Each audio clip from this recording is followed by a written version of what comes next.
Hi, and welcome to another exciting episode of the Andre The Beast Crayton Show with Yolanda M. Smith, the Branthopist. Today, we're still carrying on that topic, independent artists.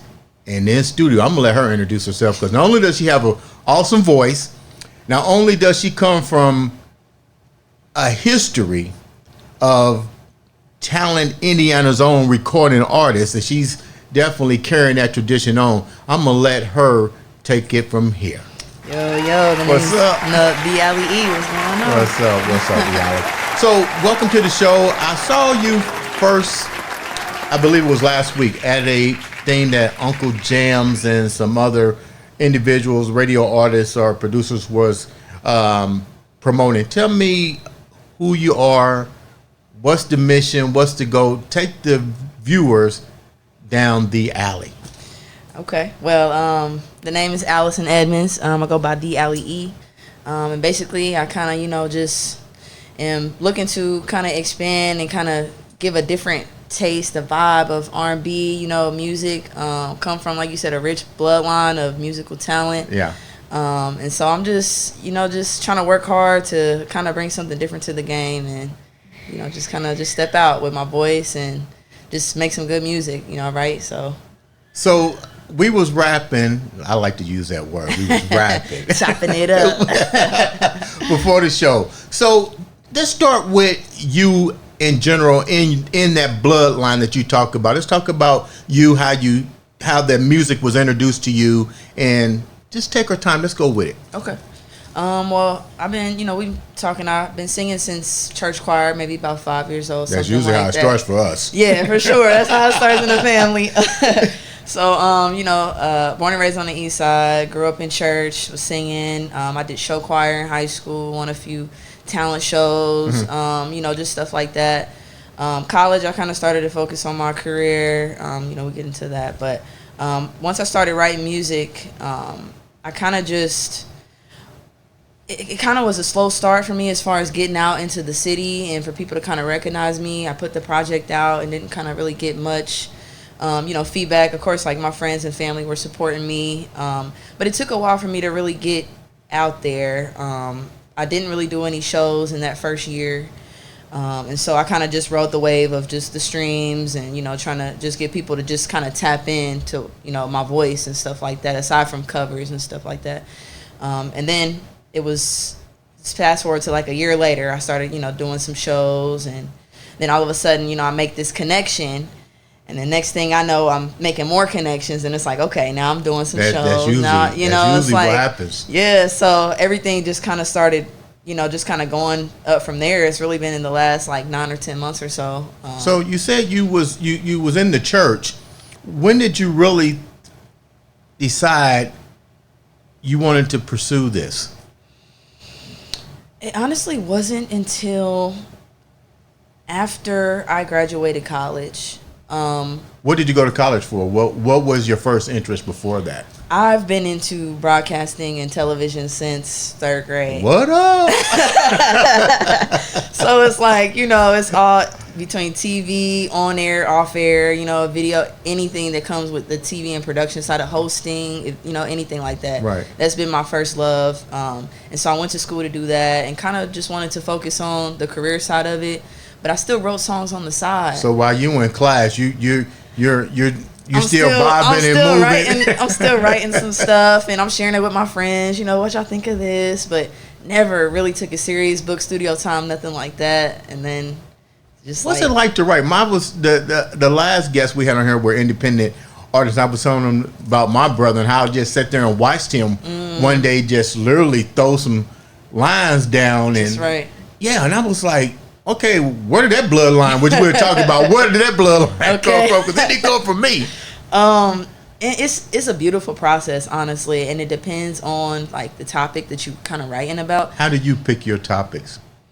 It depends on mood for me. Yeah. I know you have to go through like life experiences right. and kind of just go through stuff before you can kind of write a good song. What are you going song. through at I'm not going to tell your age. What have you gone through? Listen here, I've been married for a little over 2 years, and we trying to work things out. Okay. Love ain't easy. And you need to write that. That's actually, I'm pretty sure going to be the title of the album, if I'm not mistaken. Okay. I might be sold on that, but it's just been, you know, a road, a journey, and, you know, writing a song, it definitely takes some life experience, and, you know, just kind of just letting the pen flow and not trying to make up, you know, stuff, just kind of more like a poem or, you know, something like that. Or sometimes I'll get inspired by a beat and I'll just write from there, you know, just gotta do a freestyle real quick. So how much of your music from your college years and and once you start doing it, have you gone back and looked at some of that? Have you brought any of the old stuff that you wrote and into the amplified it? Yeah, into this generation. Actually, yes. There was one song actually that I wrote back in maybe like 2019, 2018 that's actually going to be on this next project. Don't talk about that yet. I'm not going, but just saying as far as like revamping a song, because somebody asked me the other day, what's the oldest song on the, you know, on that, and I just was like, you know, I did. It's like sometimes I'll have two pieces of a song and be like, okay, well this kind of sounds good. Maybe I'll just mash them together and then make one song out of that. So it kind of just depends, but it's all about process and your mood. When you went to school, you know, for broadcasting, engineering, video production, how did you manifest that to your family? You know, and say, hey, you look, I like this. I'm making a career out of it because that's what you're doing now. But I really got this bloodline. I feel something in me that I want to do this. Were they open to it? Was the family supportive of it? What was the change here? Because you're going from one career to an unexplored career, but you know you have this inside your heart to write and sing and produce. It's crazy because when I first applied to Ball State, I applied for their music program, and I didn't get in, which is crazy, right? Yeah, that's real crazy. Let me call first thing tomorrow. It's Monday. I'm on it. I didn't get in. So that kind of, I don't know if that was something that kind of churned my thoughts. It's like, okay, maybe broadcasting is what I'm supposed to do. Were you upset? It took me back. Okay. But I knew that music was always second, I guess. And I knew, I don't know, maybe it was also something in me that was like growing up, you know, when your parents say, you know, you got to have a reliable job or, you know, reliable income or something like that. To me, it was always like music, that's like a side thing. That's a side hustle. Is that how they looked at it until you found something? They just wanted me to always be smart about my decisions and make sure that I could support, you know, myself and, you know, my dream. They always going to have my back. Right. They supported me through the audition process at Ball State. And then when I, you know, told them, you know, that I kind of wanted to explore performing, you know, they've been at every show. They just been, you know, very supportive, right, you know. Yeah. So like my parents are definitely day ones. They've been together for 35 years, something like that. So wait, go back. What's that song you get ready to write? Marriage ain't easy. Love ain't easy. Love ain't easy. You better get them on the soundtrack. Okay, man, it's definitely not. But they definitely in my corner. They support me. They're always asking questions, you know, making sure I got things together, giving me feedback on music and stuff like that. So family is definitely. Let's talk about that bloodline now. Okay. Mention family. We've been rapping. Your last name. Let the viewers know what that last name is. Edmonds. And see, look now. We were supposed to do Zoom, and I was like, okay, just come on in. Like, no, so, no. Yeah, so I looked back at the name, and I was like, okay, that name is familiar. Take us down that legend of that name and your family in that bloodline. I don't really want to give it away. Okay. Well, Edmonds, as many know, his last name of Babyface. So we are indeed same bloodline. His grandfather and my dad's grandfather, I'm sorry, Babyface's great grandfather and my dad's grandfather were brothers. So cousins along some extent. That's some serious bloodline. It's some serious bloodline. Now you see why that singing was in the. It's crazy. And that songwriting. It's crazy, yeah, because it's like, you know, you don't really know where it comes from because nobody else really in my family does music. It's like in my close family that really does music. I have a cousin that raps, but other than that, it was just like, okay, where's this talent, coming from type of thing. So been born and raised here in Indiana, and, kind of just been trying to get in touch with that music, the Edmonds side. And then just recently I've been connected with Edmonds Music Incorporated. That's great. The son of Melvin Sr., so Melvin Jr. is ahead of that. Him and his wife, Brandon, Kenny's son, is also behind it too. So now, are they in Indianapolis area? Or are they? Because we know, I think, believe it or not, is Babyface still in Atlanta? Yeah, he's not. They're not here. I know Melvin is in. What's he said? He said Mississippi, Missouri, somewhere out south. But no, none of them are here. It would be nice if, for some way, I'm just throwing this out here, you can be that new center to the Babyface legacy. That would be here. Crazy. That would be like, it would be crazy. Believe me, I love Babyface. I rolled down the street when I was young, man, in my Fiero, and I had Babyface bumping. And his songwriting skills are immaculate. So it's just like a living legend for sure. It's like just the fact of just even getting pointers from him on songwriting or his motivation behind music and stuff like that. It would just be I could be a songwriter. Hey, a lot of people can. All you got to do is just put your heart into it. So you come from good genetic genes and so forth. What's your actual end game here? End game. What's the end game? Because it goes back to what your mom and dad was talking about. You got a great career. But who said you can't? This can't also be a career. Exactly. I mean, so what's the end game? Let me go back. Let's rephrase it. Okay. Rewind. Let's talk about the work that you've already put out, and then let's go with the end game. Okay. As far as music or my career?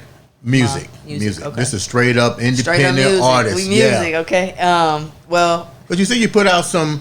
Let me rephrase this. You guys. We don't put out. Look, I'm taking claim. We don't put out albums anymore. We put out. What I say, EPs. What is an EP, and how do you do that? And what's it like to put it out and get the exposure? For sure.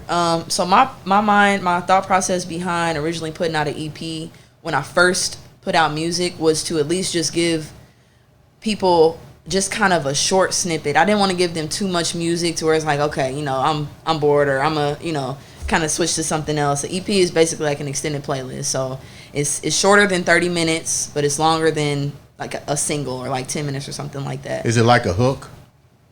No, I mean it's just like just a super small project, I guess, to an extent. It's like 4 singles put into one type of thing. Okay. So I basically put out the 4 songs on my EP in July of 2021. The anniversary is coming up. Make sure y'all stream that. How can they stream it? It's on everything. TheeAllyE on Apple Music, Spotify, everything, YouTube, everything. I see you, girl. So, I mean, after that, it was just kind of like just giving people a little here and there. And then, like I said, I have kind of just been doing a lot with just trying to get myself out there in the city. And that first year was really just focusing on the music. Right. And then after that year, it was like, okay, kind of had to talk with God a little bit. Like, I kind of want to really pursue music a little more. I kind of want to have more opportunities in my life. This is kind of the direction I want to head towards. So next thing I know, I'm getting asked left and right to do shows. And then it was like, okay, I start counting up. It's been like 16 shows in the last like 10 months. And so it's just been a blessing, like being able to kind of get out in the city and people starting to recognize who I am. How do you know, how did you do your recon on what is going to be that particular song or that particular rhyme or reason that people going to gravitate to? Because let's get real, the music industry is huge. Yeah. And you have to be multitasked to some degree because you can't put all your eggs in one basket. How did you test the water and to find out what is going to be accepted and long-term accepted to some degree, because you're switching over careers? I feel that. You wasn't prepared for that. For me, I'm trying to think. I mean, honestly, though, for me, it's like when I thought about the EP, it was like, let me give them a little bit of everything I can kind of do. So I can sing, I can hit some notes, high notes, low notes. I can kind of rap a little bit. I have also kind of like, a raspy type of vibe, R&B, soul type of thing. So I kind of wanted to just mix everything up to kind of give people a taste to see which song they would kind of gravitate to. Right. And then I kind of took that. It was like, okay, this is kind of the popular song, or they like this, so let me try to like make that the vibe for my project and kind of try to go that avenue. And so that's kind of the rate I took it. But I mean, the EP, I've heard a lot of different things from different people, but there was one song that stuck out, which was Dreams. I feel like that's a pretty favorite. And so I kind of, and it's a real song. It's about basically like my life growing up, talking about how I first wrote my first song at 14 years old. I grew up in a 2-parent household. Music and family is really everything, that my life is about. And just kind of just walks through things that my dad went through, mom went through, and just kind of just believing in your dreams, because you never know where you're going to be. How much of that recon work allowed you to change your actual goal? Like, say for instance, you grew up in the church and the R&B and so forth. When you put out the different samples, what were they gravitating to more, and was that part of the gravitation that you wanted? Because you had to have a certain vibe that you wanted to do. Right. How much of the audience influence had you go back and go, wow, I really wasn't expecting to go that way, but they're feeling it, and so take it from here. Actually, now that you say that, the song Dreams is actually my favorite song on the EP, so it was kind of nice, and it was the final song that I added to the small project, so it was nice to have feedback from people that was like, wow, this is really a real song. Like, when I first wrote the song, I heard the beat, and I was like, oh, this is like a Drake type of beat. So I was like, Drake, when he writes, he, like, the old Drake, he really gives you that real, like... I used to like the old Drake. The new Drake, one... Yeah, old Drake. I'm talking old Drake. Inspiration from that. It was like, talking about the real of just, like, your life, or kind of just a story. I wanted it to be a story. Like fireworks? Yeah, just... Yeah. Man, like... Yeah. Just crazy. So, like... So that was kind of the inspiration with that. And, I always am going to make sure that I'm happy with my work and my, my stuff too. But audience influence is, it's important. And I'm not going to really change who I am, but I always will take it into consideration for... What is your style? What is your style? We know Aretha Franklin has a style. We know Babyface has a style. We know Luther has a style. Yeah. What's your style without the audience or the involved in it? What would you like? My style is very... Because you're going to blow in a minute. My style is real chill and relaxed. It's like, I kind of want to compare, not really comparing, but when we think of, the late great Aaliyah and her vibe and her swag, like, it's kind of like, the chill, the fellas love her, the ladies love her, it's like, and the voice is just, it's there. She was beautiful, and she just had that voice. It was just like, okay, we can rock with her. Yeah. And so, like, I kind of want people to just I made be in like, my head going back and forth. Yeah.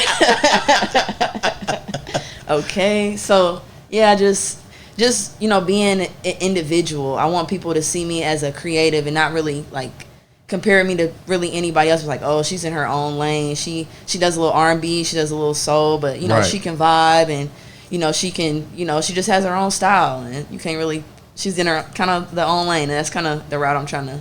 Who were your biggest, let me use Yolanda's words, your biggest influencers? I got you, boy. I'm coming at them. I'm coming at them, dog. Biggest influencers, man. That's a tough one, because there are so many great artists. Somebody asks me this question, man, I'm just like, man. It really takes some time to, like, think about it, like, for sure.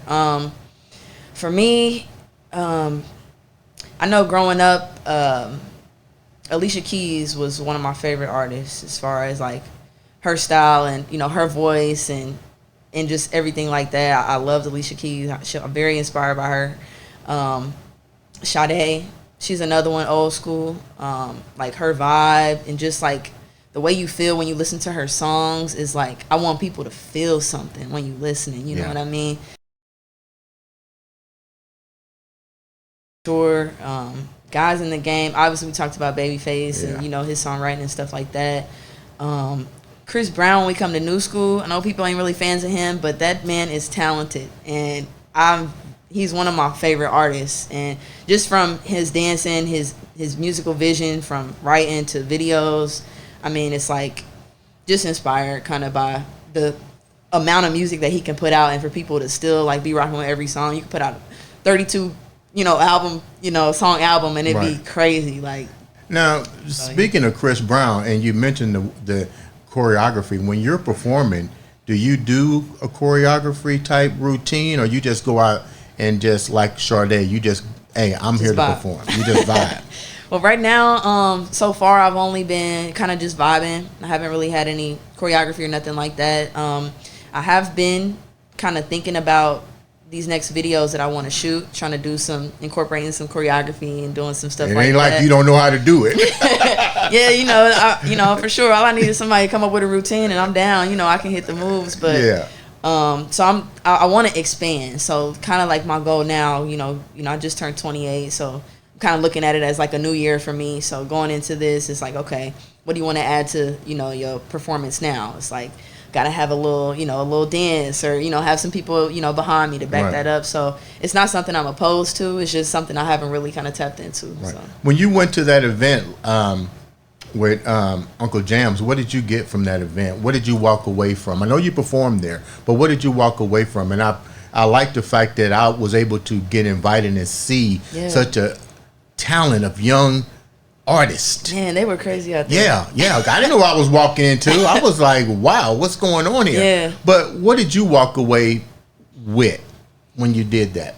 First of all, shout out to everybody that was involved with that. Yeah. All the artists were incredible. Yeah. All of the panelists, everybody who put it together, everybody who got awards, just phenomenal event. I kind of didn't really know what I was walking into. Like you said, it's like a music conference. Okay, I know I'm performing. I know it's going to be people there. Right. But after, it was like, just really getting insight of the business, or as far as what people expect on social media, or just the game, what people are looking for, like the connections that you make. Or it was just refreshing to kind of be in a room with all of the people with the same mindset, and kind of mission. And you had some legends in there too. For sure. I mean, crazy. And it's like, you don't even really know until it's like, well, I didn't know it. I was like, wow, okay, I learned something. Yeah. So it's like, definitely met some people in there, like Nutbush, he's platinum writing artist. It's just crazy. He was here, and I said, look, you got platinum records. They need to be hitching the wagon onto you, man. No, for real. Yeah. And he's like, trying to work. It's like, I would love to work with you. So we, trying to do something like that. But it was just crazy to kind of just, like I said, be in a room with other artists, older, younger, other people that's been in the business, and just kind of get insight, because that's what it's all about. Always just making connections. You always gonna learn something new talking to somebody, in a room that, you're not really familiar with, or there's people of higher stature in there. So I think overall it was just a learning experience for just, the head, like the focus for moving forward in the business. So. What's your end game? The end game is to not only be successful, but to touch as many people as I can with my music. I honestly want to be able to become a big time artist, but that's not really what it's all about for me. What's the odds? I think people don't really understand the odds in the work and the way you have to network and make these connections.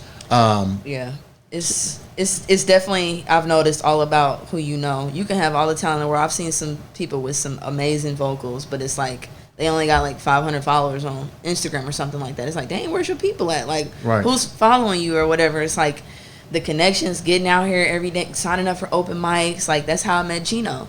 Really? I signed up for an open mic one night, and he was there, and next thing I know, he's posting me on Facebook talking about, I need to know who this artist is so that we can connect. I was telling somebody, I always feel like somebody's watching me. Always. Yeah. You never know. And being in the right place at the right time. It's like, I wouldn't have signed up for that, or, it could have been just like, I don't feel like going. It's like, I would have missed that opportunity to meet him, to meet Uncle Sid, to be performing at the Jazz Kitchen. I mean, every single thing kind of was based off of that. And so it's like, connection for me is that was the light bulb. It's like, okay, I need to be meeting everybody that I can, because who knows where that's going to take me. So end game is just to inspire people, and just kind of just touch as many people as I can with music, and also just get in touch with that Edmonds legacy, and just kind of carry it out. Bring the legacy back home. back home. Yeah, bring it back home. Back that home. would be like, we talked about this. That's creating that generation, Yep. and where it started at back here, Yep. and let's make the new Atlanta, Indiana. You know, I see you doing that. For Seriously, sure. It's like, man, it's so many things that you can do, and I always want to help the next artist or be in a position to be able to do something like that. So speaking of next artist, before our time wraps up, you've already collaborated with a couple local artists here, correct? Yeah. First project I collaborated with this guy named All Wall. He's a rapper, local rapper.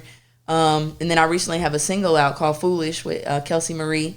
Okay. We just met in the last 6 months through Gino, actually. So just crazy. But we have a song. It'll be coming out on my project here in the next month. So yeah, we're actually performing at a show coming up, the Summerfest through Underground Sound.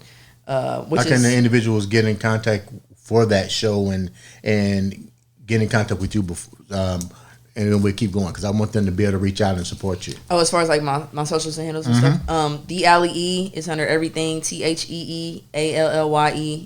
That's Facebook, Instagram, everything. TheeAllyE. So you can't mess with that. TheeAllyE@gmail.com too for any business inquiries as well. So that album collaboration, not album, let me rephrase it. That single. That single's getting ready to drop with you and your girl. What's the most exciting part about working with her and getting ready to drop that single? Well, it was cool for me because this was my first time working with like a female singer, like artist on like something of my own.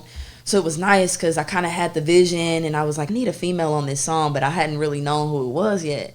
And then when I heard Kelsey and heard her music, I was like, okay, yeah, I kind of need you on this song. So we kind of collaborated with it, spent some time in the studio, and it was just nice to vibe with somebody like different with, you know, just a different experience. How did you get the information to her? And was you worried about her response? Was she the first person you reached out to? Actually, yeah, I had another person in mind. I didn't reach out, but once I met Kelsey, and then we were kind of talking about them possibly doing. This was like January when they were saying we were going to do a show at the Jazz Kitchen. I said, okay, maybe me and Kelsey need to do a song together. And so after that, it was pretty much, I was like, I got a beat. And I was like, I got a chorus to it. And I was like, let me see, how it fits. And then I sent it over to her. I recorded like a voice recording and then sent her my part of the song. And then next thing you know, she sent me something back. I was like, okay, let's go to the studio and lay it down. So the end game now is what? Just living your life? Yeah, just I'm balancing producing, TV, my career, along with performing and stuff, and I kind of just want to balance the two to see where things go. I know I could be successful with my career, but my first career, but I know things could pop off with music. It's not guaranteed, but I'm hopeful. You're having fun doing it. I'm working hard. Yeah, it's fun for me. So it's like I said, it's not about being big time. It's just about inspiring the next, for sure. We got a two-part to this. First of all, leave the viewers with something inspirational. Then right after that, you got 3 parts. You got your job cut out for you now. After that, you're going to blow a little bit of your favorite song. Okay. Your favorite song. And then I'm going to let you close out the Andre The Beast Crayton show. Okay. Because I'm going to sit back and just listen. Oh, man. Okay, so the first thing you said, because I done ran through back. Okay, so. Leave them with something inspirational. Yeah. Oh, man. Inspirational. The only thing I could say is be your true self when it comes to creativity. Don't let anybody tell you that you have to do a certain thing a certain way or be a certain person to do something. Be just authentically you, and you'll come out with the best results as far as whether it's any creative aspect. Just be authentically you. I would say. Give me a blow. You got the mic. Man, got me on the spot. Okay, you said you wanted me to sing that song I had sung before? No. Yes, whatever. Yeah. Do Dreams. I'll do the one that really inspired you when you was 14. Okay. You remember the lyric? Yeah, I do. I was 14 when I wrote my first song. Her 4 was the street that I stayed on. Grew up, 2 parents in my home. Family and music is the only things I know. Music is the beat in which my heart flow. Girls on girls, that's the that I like though. Time pass, I delete things like typos. It's been a little while since we talked, that's life though. Never lost sight of you in them tight clothes. Say I'm always busy when you free, well let's change roles. Day in the life of a woman with big goals. Hosting on the show with skull, you get exposed. Girl from high school used to draw on fake moles. Separate the real from fake, man, I hate those. Man, I need it all, ACH like payroll. Nigga walked in screaming long live bankroll. I have a dream that one day I'ma really be famous, ayy. Switch up the flow so you know that I can really be dangerous, baby. Niggas be capping about what they be rapping about, baby. He told me, believe in your dreams. Close the show out, baby. Hey, this is Andre The Beast Crayton show. Thank you for having me, man. All right. Ladies and gentlemen, this has been an exciting episode of the Andre The Beast Crayton show.